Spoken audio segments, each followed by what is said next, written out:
Hello દોસ્તો, કેમ છો બધા? મજામાં? હું અમૃત લિંબાચિયા આદર્શ ટ્યુશન ક્લાસ સંચાલિત આપણી YouTube ચેનલમાં દોસ્તો આપનું હાર્દિક સ્વાગત કરું છું. મિત્રો, આજે આપણે ભાગ 6-7 ની અંદર પહોંચી ગયા. 1 થી 6 ભાગના વિડિયો અપલોડ કરી ચૂક્યા છીએ અને એની લિંક જો આપણે ન જોયા હોય તો ડિસ્ક્રિપ્શનમાં મૂકેલી છે દોસ્તો. મોસ્ટ આઈએમપી એમસીક્યુ છે. પાર્ટ 1 અને પાર્ટ 2 ની અંદર 60 વિકલ્પો છે. ત્યાર પછી પાર્ટ 1, 2 અને 3 માં 60 વિકલ્પો છે અને 4 થી લઈ અને 6 સુધીની અંદર બીજા 100 વિકલ્પો છે. આમ લગભગ દોસ્તો 150 ની આજુબાજુ પરીક્ષાની અંદર પૂછાય એવા એમસીક્યુ આપણે સોલ્વ કરાયેલા છે. જો આપે વિડિયો ન જોયા હોય તો જોઈ લેજો દોસ્તો, અને આપને અમારું કામ ગમે તો ચેનલને લાઈક, શેર અને સબસ્ક્રાઇબ જરૂર કરજો દોસ્તો, જેથી કરી નવા બનના લેટેસ્ટ વિડિયો બોર્ડના છેલ્લા પેપર સુધી આપને મળ્યા રહે. શરૂઆત કરીએ દોસ્તો 81 નંબરના વિકલ્પની. તો 81 નંબરનો વિકલ્પ આપણને આપેલો છે tan θ બરાબર 1/√3 હોય તો θ બરાબર ખાલી જગ્યા. દોસ્તો, આપણને કોષ્ટક યાદ હશે તો આ જવાબ એક જ સેકન્ડની અંદર આવી જશે કે tan ની અંદર θ નું માપ કેટલું હોય તો એની કિંમત 1/√3 થાય. તો દોસ્તો એનો જવાબ આવશે 30°. પહેલો જવાબ આવશે tan 30 ની કિંમત 1/√3 થશે. ત્યાર પછી 82 નંબરનો વિકલ્પ છે મિત્રો કે એક વર્ગીકૃત માહિતી માટે બહુલકીય વર્ગ જે છે 5, 7 છે. f1 બરાબર 8, f0 અને f2 ની કિંમત 2, તો બહુલક બરાબર ખાલી જગ્યા. દોસ્તો, પહેલા તો આપણને બહુલકનું સૂત્ર આવડવું જોઈએ. n plus f1 minus f0 છેદમાં 2f1 minus f0 minus f2 ગુણ્યા h. આ સૂત્ર આપણને યાદ હોવું જોઈએ બહુલક. હવે n એટલે શું? તો n એટલે બહુલકીય વર્ગની અધસીમા. તો બહુલકીય વર્ગની અધસીમા છે દોસ્તો 5. આ બહુલકીય વર્ગ એની લઘુત્તમ કિંમતને અધસીમા કહેવાય. f1 ની કિંમત આપણને 8 આપેલી છે, માઈનસ f0 ની કિંમત આપણને 2 આપેલી છે. નીચે 2 f1 એટલે 2 ગુણ્યા f1 ની કિંમત 8 માઈનસ f0 ની કિંમત 2, f2 ની કિંમત પણ 2 ગુણ્યા h. h એટલે વર્ગ લંબાઈ. 5 અને 7, 5, 6 અને 7 ત્રણ વર્ગ લંબાઈ થશે એટલે અહીંયા 3 લખીશું. હવે દોસ્તો 5 પ્લસ 8 માઈનસ 2 એટલે 6, નીચે 2 ગુણ્યા 8 16 માઈનસ 2 માઈનસ 2 એટલે 4 ગુણ્યા 3. 5 પ્લસ 6 16 માઈનસ 4 એટલે 12 ગુણ્યા 3. 3 ચોક 12 થશે. હવે આપણે 5 પ્લસ હવે 6 ને 2 વડે આપણે 4 વડે ભાગી નાખીએ, અથવા તો આના અડધા 3 થાય, આના અડધા 2 થાય. 3 દૂતીયાંશ એટલે 1.5. 5 પ્લસ 1.5 એટલે 6.5. તો આનો જવાબ દોસ્તો B આવશે. પણ એ પહેલા બહુલકનું સૂત્ર h એટલે વર્ગ લંબાઈ, દરેક વસ્તુની આપણને ખ્યાલ હોવો જોઈએ. ચાલો, ત્રિકોણ ABC માં ખૂણો A 30°, ખૂણો B 90°, BC બરાબર 20 સેમી હોય તો AB બરાબર ખાલી જગ્યા સેમી અને AC બરાબર ખાલી જગ્યા સેમી. બહુ જ સરસ વિકલ્પ છે. સૌથી પહેલા તો આપણે કાટકોણ ત્રિકોણ દોરીએ, જેમાં ખૂણો B આપણને 90° બતાવેલો છે એટલે આ B 90° થશે. અહીંયા A જેનું માપ 30° છે, અહીંયા C. હવે BC ની કિંમત આપણને 20 આપેલી છે. AB ની કિંમત અને AC ની કિંમત શોધવાની છે. કઈ રીતે શોધીશું? ખ્યાલ આવશે દોસ્તો? ધ્યાન આપજો. કાટકોણ ત્રિકોણની અંદર 30° ના ખૂણાની સામેની બાજુનું માપ, કાટકોણ ત્રિકોણમાં 30° ના ખૂણાની સામેની બાજુનું માપ કર્ણ કરતા અડધું હોય આ રૂલ છે. તો કાટ 30 અંશની સામેની બાજુ 20 છે. હવે એનું માપ કર્ણથી અડધું હોય. કર્ણ આપણો 80 છે, તો કર્ણનું માપ ડબલ થાય, એટલે આનું માપ આવશે દોસ્તો 40. રેડી? ક્લિયર? કાટકોણ ત્રિકોણમાં 30 અંશના ખૂણાની સામેની બાજુનું માપ કર્ણ કરતા અડધું હોય. હવે ત્રીજી બાજુ આપણે AB શોધવાની છે. તો એ શોધવા માટે પાયથાગોરસનો ઉપયોગ કરીએ દોસ્તો. તો AC વર્ગ બરાબર AB વર્ગ વત્તા BC વર્ગ. AC ની કિંમત 40 છે, તેનો વર્ગ 1600 થશે. AB આપણે શોધવાનો છે અને BC નું માપ 20 છે, તેનો વર્ગ થશે 400. 20 નો વર્ગ 400 થશે. 400 ને 1600 માંથી બાદ કરીશું એટલે 1200 થશે દોસ્તો. AB વર્ગ આપણો 1200 આવશે. હવે AB શોધવું છે તો 1200 એટલે એનું વર્ગમૂળ કાઢવું પડશે દોસ્તો. 1200 નું વર્ગમૂળ કઈ રીતે નીકળે તો એ તમને આવડવું જોઈએ. કેવી રીતે નીકળશે દોસ્તો? 400 ગુણ્યા 3. 400 ગુણ્યા 3 એટલે 1200 થાય. એમાં 400 નું વર્ગમૂળ આપણને ખબર છે 20, એટલે 20 અને 3 નું વર્ગમૂળ નહીં નીકળે એટલે વર્ગમૂળમાં 3. આમ AB ની કિંમત આવશે દોસ્તો 20 વર્ગમૂળમાં 3 અને AC ની કિંમત આપણને મળી 40. એટલે આ જવાબ આવશે 40 અને 20 વર્ગમૂળમાં 3. ઓકે, ચાલો આગળ વધીએ.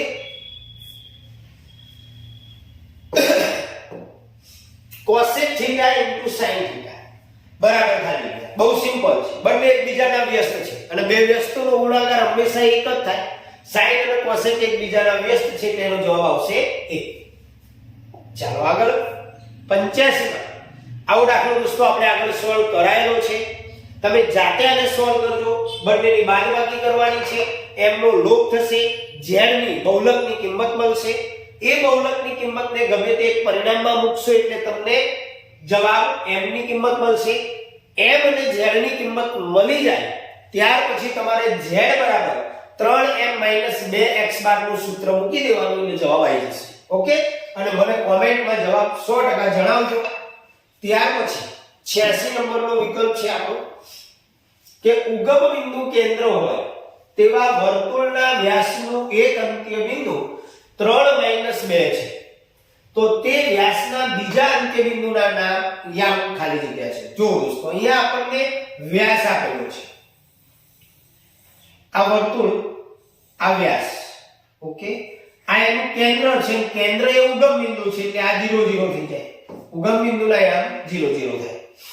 અહીંયા આપણે a અને અહીંયા b આપી. એક અંત્ય બિંદુના યામ આપણને આપેલા છે 3 અને -2. આપણે આના શોધવાના છે. સમજો કે આના x2 અને y2 છે. x2 y2. હવે દોસ્તો આ ભાગ ત્રિજ્યા થાય, આ બાજુનો ભાગ પણ ત્રિજ્યા, એટલે કે વ્યાસનું જે ઉગમ બિંદુ વર્તુળનું કેન્દ્ર છે એ વ્યાસનું મધ્ય બિંદુ થાય. અને મધ્ય બિંદુના યામનું સૂત્ર આવડે તો આ દાખલો તરત જ આવડી જાય. જો કઈ રીતે ગણવાનો છે તો સૌ પહેલા આપણે મધ્ય બિંદુના x યામનું સૂત્ર લઈએ. પછી આની ટ્રીક આપું તમને. મધ્ય બિંદુના x યામ, તો એના માટે દોસ્તો આપણે સૂત્ર મૂકવાનું x1 + x2 છેદમાં 2. હવે મધ્ય બિંદુ આપણું આ છે જે ઉગમ બિંદુ છે, તો એના યામ અહીંયા 0 લખશું. x1 ની કિંમત આપણે મિત્રો 3 લખીશું પ્લસ x2 આપણે શોધવાનું છે અને છેદમાં 2. હવે 2 નો આપણે 0 જોડે ગુણાકાર કરીએ તો 0 થઈ જાય, બરાબર 3 + x2 થશે. હવે x2 શોધવા માટે 3 આ બાજુ લઈએ એટલે માઈનસ થશે. એનો મતલબ x2 બરાબર -3 આવશે. સેમ એ જ રીતે મધ્ય બિંદુના y યામનું સૂત્ર મૂકો. મધ્ય બિંદુના y યામ તો y1 + y2 છેદમાં 2. મધ્ય બિંદુના y યામ પણ 0 જ છે, ઉગમ બિંદુ છે. y1 ની કિંમત -2 પ્લસ y2 છેદમાં 2. 2 નો 0 જોડે ગુણાકાર થાય એટલે 0 થાય, બરાબર -2 પ્લસ y2. -2 ના બાજુ લાવો એટલે પ્લસ થઈ જાય એટલે y2 બરાબર 2. એનો મતલબ કે બીજા અંત્ય બિંદુના યામ શું થશે દોસ્તો? તો -3 અને 2. ક્લિયર? પણ રકમ બહુ સમજવા જેવી છે અને ટ્રીક આપી દઉં તમને દોસ્તો. જ્યારે પણ ઉગમ બિંદુ કેન્દ્ર આપેલું હોય, ઉગમ બિંદુ કેન્દ્ર આપેલું હોય અને વ્યાસના બે અંત્ય બિંદુઓ તમને આપેલા હોય, એમાં એક અંત્ય બિંદુઓના યામ આપેલા હોય અને બીજા અંત્ય બિંદુના યામ શોધવાના હોય, તમારે કેવળ આ પકડી લેવાનું છે અને આના 3 છે તો -3 કરી દેવાના, -2 છે તો +2. આ જ આવશે જવાબ. ક્લિયર? એટલે ધ્યાન રાખવાનું, જ્યારે પણ ઉગમ બિંદુ કેન્દ્ર આપેલું હોય, એવો કોઈ વ્યાસ આપેલો હોય અને એના કોઈ એક અંત્ય બિંદુના યામ આપેલા હોય અને બીજા અંત્ય બિંદુના યામ શોધવાના કીધા હોય ત્યારે પ્લસ માઈનસ માં ફેરવી નાખો. 3 પ્લસ છે તો એને માઈનસ કરો, -2 વાયમ છે એને પ્લસ કરી નાખો, એટલે તમારો જવાબ આવી જશે. ચાલો આગળ જઈએ.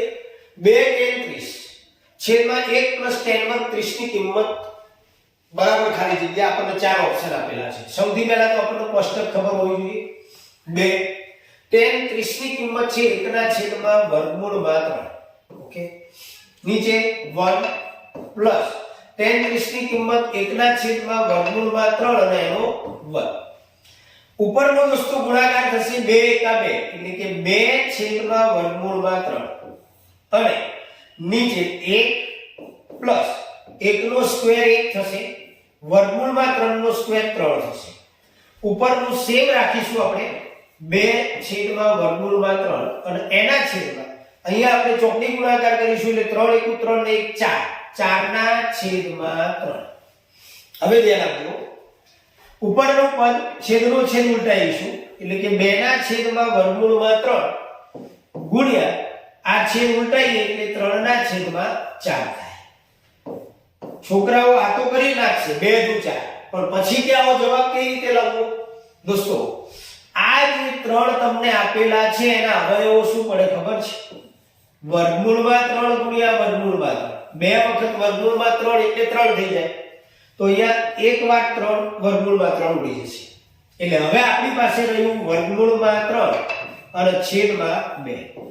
હવે દોસ્તો અહીંયા આપણને 4 ઓપ્શન આપેલા છે, તો cos 60 ની કિંમત √3 છેદમાં 2 છે, sin 30 ની કિંમત √3 છેદમાં 2 છે, tan 60 ની છે કે sin 60 ની છે, આ તમને યાદ હોવું જોઈએ. એટલે કે કોષ્ટક યાદ હોવું જોઈએ. તો દોસ્તો sin 60 જે છે એની કિંમત √3 છેદમાં 2 છે, એટલે અહીંયા તમારો જવાબ આવશે sin 60. ઓકે, ચાલો આગળની વાત કરીએ આપણે કે ચડતા ક્રમમાં, જો ચોખ્ખું લખી દીધું છે, ચડતા ક્રમમાં અવલોકનો આપણને આપેલા છે 6 7 x - 2 x અને 17 અને 20. આનો મધ્યસ્થ આપણને આપેલો છે દોસ્તો 16. મધ્યસ્થ 16 આપેલો છે. કેટલા અવલોકનો છે? 1 2 3 4 5 અને 6 અવલોકનો છે. બરોબર? એમને ખ્યાલ આવી જશે. મધ્યસ્થ એટલે બરોબર વચ્ચેની સંખ્યા. જો ગણતરી કરવા માટે રીત હું જે બતાવું છું, ગણતરીનો દાખલો આવે તો આ રીતે ન ગણાય, પણ વિકલ્પ સોલ્વ કરવો હોય તો તમે આ રીતે કરી શકો છો દોસ્તો કે 1 2. બરોબર? હવે અહીંયા મધ્યસ્થનું સૂત્ર આપણે 1 મિનિટ મધ્યસ્થનું સૂત્ર મૂકીએ તો n બરાબર 2 કી સંખ્યા આવી છે. તો n બરાબર યુગ્મ સંખ્યા હોય તો એનું સૂત્ર છે દોસ્તો, પણ હું તમને શોર્ટ સૂત્ર પણ સમજાવી દઉં. આપણે n દ્વિતીયાંશનું અવલોકન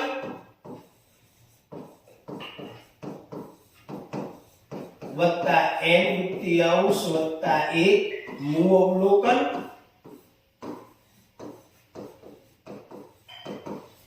અને આખાના છેદમાં 2. જો અવલોકનો બેકી સંખ્યામાં હોય, અહીંયા બેકી સંખ્યામાં છે 1 2 3 4 5 અને 6, તો જો બેકી સંખ્યામાં હોય તો આ અવલોકન મધ્યસ્થનું સૂત્ર મૂકવાનું.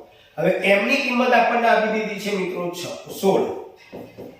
n એટલે અવલોકનોની સંખ્યા તો 6 છે, 6/2 એટલે અહીંયા ત્રીજું અવલોકન આવશે, પ્લસ 6/2 એટલે 2 × 6 3 + 1 એટલે ચોથું અવલોકન આવશે અને છેદમાં 2. 2 ના આપણે 16 જોડે ગુણી નાખીએ એટલે 32 થશે. ત્રીજું અવલોકન આપણું કયું છે તો x - 2 પ્લસ ચોથું અવલોકન આપણું કયું છે તો x ઓછા 2 ને આપણે આ બાજુ લઈ લઈએ એટલે +2 થશે એટલે 32 ને 2 34 થશે અહીંયા 2x થશે x શોધવા x + x એટલે x શોધવા 2 છેદમાં લઈ જઈશું એટલે 17 જવાબ આવશે 17 * 2 34 થાય તો આપણો જવાબ આવશે દોસ્તો C તો આવી રીતે આ વિકલ્પને સોલ્વ કરાય સૂત્ર યાદ રાખજો બેકી સંખ્યા હોય ત્યારે અવલોકનોની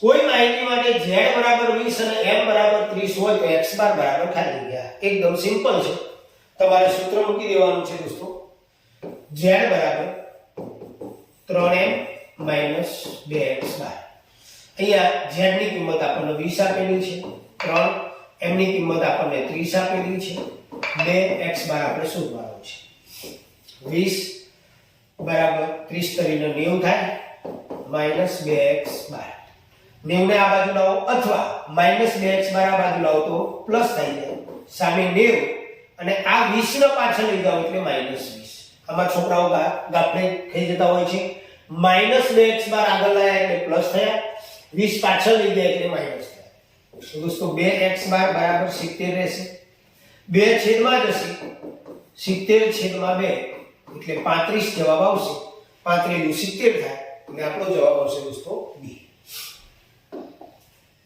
ચાલો 90 નંબરનો ઓપ્શન આવા વિકલ્પો દોસ્તો પૂછી શકે બરોબર ધ્યાન રાખજો અહીંયા એક અવયવ ટ્રી ચાર્ટ આપેલો છે આપણને અને આપણને શોધવાનું કીધું છે x + y કેટલો થાય અને એના ઓપ્શન આપેલા છે 4 20 24 અને 80 તો દોસ્તો આ અવયવ ટ્રી ચાર્ટ કેવી રીતે સોલ્વ કરવો જો અહીંયા આપણને y આપેલો છે તો આ બે અવયવો એના પાડીને આપી દીધા તો 2 * 4 એટલે એનો મતલબ y ની કિંમત આપણને 4 મળી ઓકે હવે અહીંયા આપણને x આપેલો છે તો y ની કિંમત આપણને 4 મળી એટલે અહીંયા 4 મૂકે તો 4 × 5 = 20 થાય એટલે x ની કિંમત આપણને મળશે 20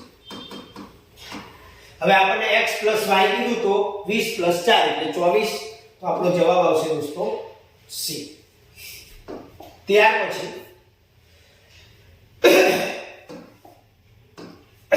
બહુ સરસ વિકલ્પ સ્ટાન્ડર્ડ વાળાને આ ચેપ્ટરમાંથી આવવાનું છે પહેલા ચેપ્ટરમાંથી ગુસા 65 170 બરાબર 65m - 170 હોય તો m બરાબર ખાલી જગ્યા જો દોસ્તો અહીંયા આપણે પહેલા તો 65 અને 170 આ બેનો ગુસા શોધવો પડશે એટલે કે પહેલા એના અવયવો પાડવા પડશે તો 65 એટલે 13 × 5 = 65 બંને અવિભાજ્ય સંખ્યાઓ થઈ જશે હવે 170 ના આપણે અવયવો પાડીએ થોડું ધ્યાન રાખવાનું તો આવડી જાય અહીંયા તમે જુઓ 7 ને 8 ને 9 એટલે આને 3 વડે ભાગી શકાશે તો 3 વડે આપણે આને અવયવ પાડીએ તો 3 તરીને 9 એટલે 2 વચ્ચે 2 અને 7 27 થશે એટલે 3 × 9 = 27 ત્યાર પછી 3 વડે જોઈએ 13 તરીને 39 અને 13 × 13 રેડી તો 170 ના જે અવયવો આયા એ 3 નો વર્ગ ગુણ્યા 13 હવે આપણે પહેલા ગુસા શોધી રાખીશું ગુસા 65 170 બરાબર દોસ્તો ગુસાની અંદર બંનેમાં જે હોય એ નાની ઘાત લેવાની તો બંનેમાં સેમ અવયવ 13 છે એટલે ગુસા થશે આપણો 13 હવે આપણને આપેલું શું કે ગુસા 65 170 બરાબર 65m - 170 હોય તો m બરાબર ખાલી જગ્યા એટલે કે આ ગુસા છે તો ગુસાની કિંમત આવી છે તો 13 બરાબર 65m - 170 આ ગુસા મૂકી દીધો આપણે કિંમત શોધી હવે 170 ના આગળ લઈએ એટલે 13 + 170 બરાબર 65m થશે બંનેનો સરવાળો કરીશું દોસ્તો તો 130 થશે બરાબર 65m 65 ને છેદમાં લઈ લઈશું તો m બરાબર 130 ના છેદમાં 65 65 * 130 એટલે m ની કિંમત આપણને 2 મળશે તો પહેલા ગુસા શોધી રાખવાનો અને આ રીતે ગણતરી કરાય દોસ્તો પૂછાયો બહુ સરસ વિકલ્પ છે દોસ્તો 92 નંબરના વિકલ્પમાં આપણે જઈએ જેમાં આપણને એવું આપેલું છે કે જો y બરાબર ax વર્ગ વત્તા bx વત્તા c નો આલેખ દોરતા ઉપરની તરફ ખુલ્લો પરવલય મળે તો નીચેનામાંથી ખાલી જગ્યા સાચું છે. જો દોસ્તો ઉપરની તરફ ખુલ્લો પરવલય કીધો તો a ગ્રેટર ધેન 0 હોય તો ઉપરની તરફ ખુલ્લો પરવલય અને a લેસ ધેન 0 હોય તો નીચેની તરફ ખુલ્લો પરવલય. તો આપણો અહીંયા જે જવાબ છે એ a ગ્રેટર ધેન 0 વાળો આવશે. ત્યાર પછી 2 3 7 અને 9 વડે વિભાજ્ય નાનામાં નાની સંખ્યા ખાલી જગ્યા છે. આમાં દોસ્તો આપણે લસા શોધવો પડે. 2 3 7 અને 9 નો તમે લસા કાઢશો એટલે જવાબ આવશે 126. ઓકે, તો જવાબ તમારો 126 આવશે. 2 3 7 અને 9 નો લસા કાઢી નાખવાનો. ત્યાર પછી આ પણ સરસ વિકલ્પ છે કે જો ગુસા ab બરાબર 12 હોય અને લસા ab બરાબર ખાલી જગ્યા શક્ય નથી. બે પ્રકારે આ વિકલ્પ પૂછાય. શક્ય છે એવું પણ પૂછાય, શક્ય નથી એવું પણ પૂછાય. તમને જે ગુસા આપેલો હોય એ ગુસાને પકડવાનો. ગુસા વડે આમાંની જે સંખ્યાને નિશેષ ભાગી ન શકાતી હોય એ શક્ય નથી અને જો ભાગી શકાતી હોય તો શક્ય છે. તો દોસ્તો 12 નો ઘડિયો આવડતો હોય તમને તો 12 * 24 12 * 36 12 * 48 તો આ ત્રણે ત્રણ ગુસા શક્ય લસા શક્ય છે. પણ 12 વડે આપણે 90 ને ભાગી નહીં શકીએ દોસ્તો, એટલે કે જવાબ આનો આવશે 90. શક્ય નથી એટલે જો શક્ય છે એવું પૂછ્યું હોય તો તમને ત્રણ ઓપ્શન એવા આપેલા હશે કે જેને ભાગી નહીં શકાય અને એક જ ઓપ્શન એવો આપેલો છે કે જેને ભાગી શકાતો હશે. ઓકે, ત્યાર પછી આગળનો 95મો વિકલ્પ આપણે જોઈએ કે જેમાં નાનામાં નાની અવિભાજ્ય સંખ્યા અને નાનામાં નાની વિભાજ્ય સંખ્યાનો લસા. દોસ્તો નાનામાં નાની અવિભાજ્ય સંખ્યા 2 છે અને નાનામાં નાની વિભાજ્ય સંખ્યા 4 છે. તો 2 અને 4 નો લસા કાઢીશું આપણે તો જવાબ આવશે 4. ત્યાર પછી 96 નંબરમાં જઈએ આપણે કે આકૃતિ પ્રમાણે y બરાબર p of x આલેખને ખાલી જગ્યા શૂન્ય છે. દોસ્તો અહીંયા જોવાનું x p of x લખેલું છે તો આ આલેખ x અક્ષના એક બિંદુમાં છેદે છે તો એનો મતલબ આનો જવાબ જે છે 1 આવશે. અહીંયા y લખેલું હોય કે x બરાબર p of y લખેલું હોય તો તમારે y અક્ષ ઉપર જોવાનું કે ભાઈ કેટલી જગ્યાએ છે 1 ને 2 તો એનો જવાબ શૂન્યની સંખ્યા 2 આવશે. પણ અહીંયા ખાસ જોવાનું, ઉતાવળ નહીં કરવાની. ત્યાર પછી 2x ની 4 - 3x ઘન + 7x + 5 તો p of -2 ની કિંમત ખાલી જગ્યા થાય. દોસ્તો x ની જગ્યાએ -2 મૂકવાના છે અને એનું સાદુરૂપ આપી અને એની કિંમત જે છે એ મને કોમેન્ટમાં જણાવજો કે કેટલો જવાબ તમારો આવે છે. ઓકે, સહેલો છે, તમને આવડે એવો છે. સુરેખ બહુપદી p of x બરાબર 5x + 3 નો આલેખ ખાલી જગ્યા છે. દોસ્તો સુરેખ બહુપદી કોઈ પણ હોય એનો આલેખ હંમેશા રેખા થાય. તો આ સુરેખ બહુપદી છે.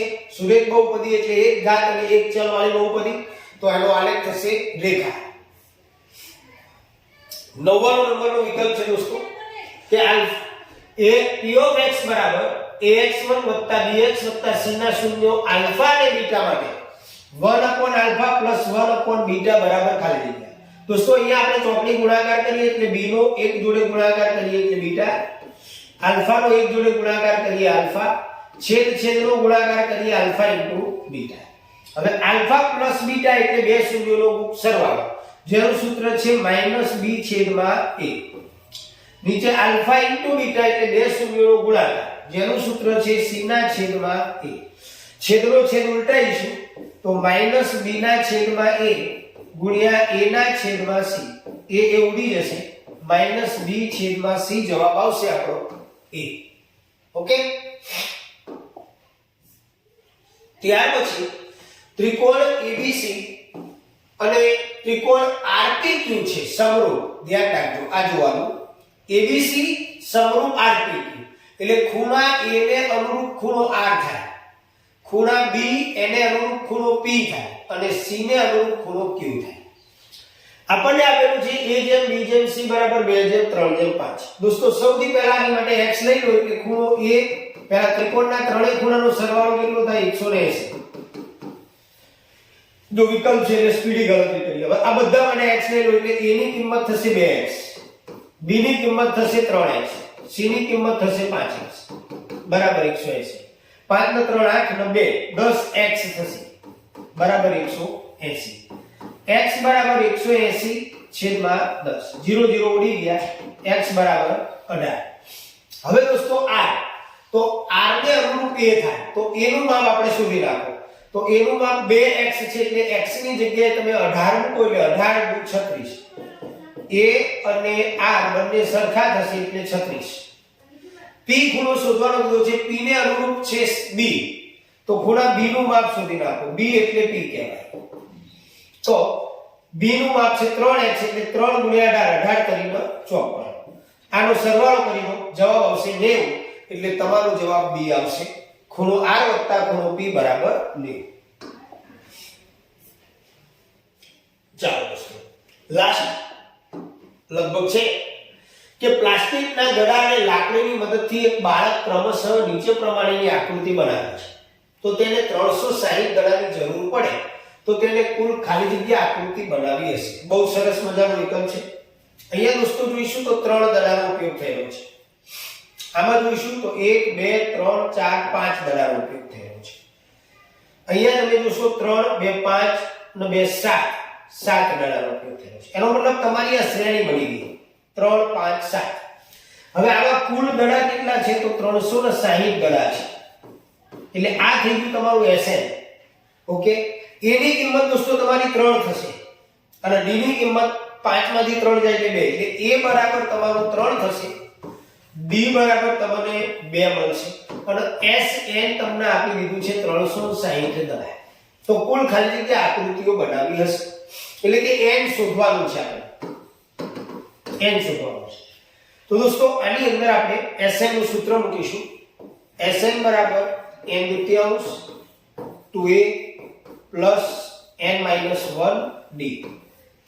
Sn ની કિંમત દોસ્તો 360, n આપણે શોધવાનું છે.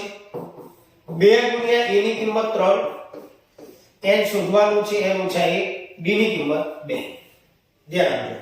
360 બરાબર n દુત્યાંશ 2 તરી 6 થશે. 2 વડે n ગુણી નાખીએ એટલે 2n - 2 થશે. ઓકે, હવે 360 બરાબર n દુત્યાંશ મિત્રો 6 - 2 નો સરવાળો બાદબાકી થાય, અલગ અલગ નિશાની એટલે 4 થશે, મતલબ 2n + 4 આવશે. આમાંથી દોસ્તો 2 કોમન કાઢી નાખો. ઘણા જશે સાહેબ આ બેનો આની જોડે ગુણાકાર કરવાનો પણ થોડો લાંબો થઈ જાય અને ભાગલા પાડવામાં તકલીફ પડે, એટલે આપણે અહીંયા 2 કોમન કાઢી નાખીએ એટલે n + 2 રહેશે. 2 ઉડી જશે. હવે n વડે આ બંને ગુણી નાખીએ તો n નો n જોડે ગુણાકાર કરો એટલે n² થાય, n નો 2 જોડે ગુણાકાર કરો 2n થાય અને 360 ની બાજુ લઈ લઈએ એટલે -360 થાય બરાબર 0. હવે 360 ના એવા અવયવો પાડીશું માઈનસ કરતા 2 આવે. દોસ્તો 18 × 36 અને માય 0 મૂકો તો 18 × 20 એટલે 360 થાય. 20 માંથી 18 જાય તો 2 રહે. તો અહીંયા આપણા જે અવયવો પડશે કે n + 20 મોટા અવયવ આગળ વચ્ચેના પદની નિશાની, નાના આગળ એનાથી ઉલટી. હવે n + 20 તો 20 ને પાછળ લઈ જઈશું તો n બરાબર -20 થશે અને n - 18 બરાબર 0 તો n બરાબર 18 થશે. દોસ્તો અહીંયા પદનો ક્રમ બતાવવાનો છે જે ઋણ શક્ય નથી. તો n બરાબર 18, એનો મતલબ કુલ 18 આકૃતિઓ એને 360 દડાથી બનાવી હશે. ક્લિયર? બહુ પૂછાય એવો અને સરસ દાખલો છે. 102 બે ખાલી જગ્યા ત્રિકોણો હંમેશા સમરૂપ જ હોય. દોસ્તો સમબાજુ ત્રિકોણો હોય હંમેશા સમરૂપ જ હોય એટલે આનો જવાબ આવશે દોસ્તો સમબાજુ. ઓકે, તો અહીંયા દોસ્તો આપણે 102 વિકલ્પો સોલ્વ કર્યા અને આગળ 60 એટલે લગભગ 162 વિકલ્પો સોલ્વ કર્યા છે. લગભગ હવે કોઈ તકલીફ પડશે નહીં, છતાં પણ બોર્ડના છેલ્લા પેપર સુધી જે કંઈ પણ નવા એન્ટિક વિકલ્પો આવશે એને હું વિડિયો દ્વારા તમારી સમક્ષ લાવીશ. અહીંયા આપણે આટલું રાખીશું. આજનો આ ભાગ પૂર્ણ કરીશું. હવે મળીશું ખાલી જગ્યાઓ સાથે. જે ચેપ્ટરમાંથી ખાલી જગ્યાઓ પૂછાવાની હશે એ જ ચેપ્ટરની ખાલી જગ્યાઓ લઈને આપણે મળીશું નેક્સ્ટ લેક્ચરમાં. અહીંયા આપણા 1 થી 7 ભાગ પૂર્ણ થયા દોસ્તો. ચાલો ત્યારે આવજો. જય સ્વામી.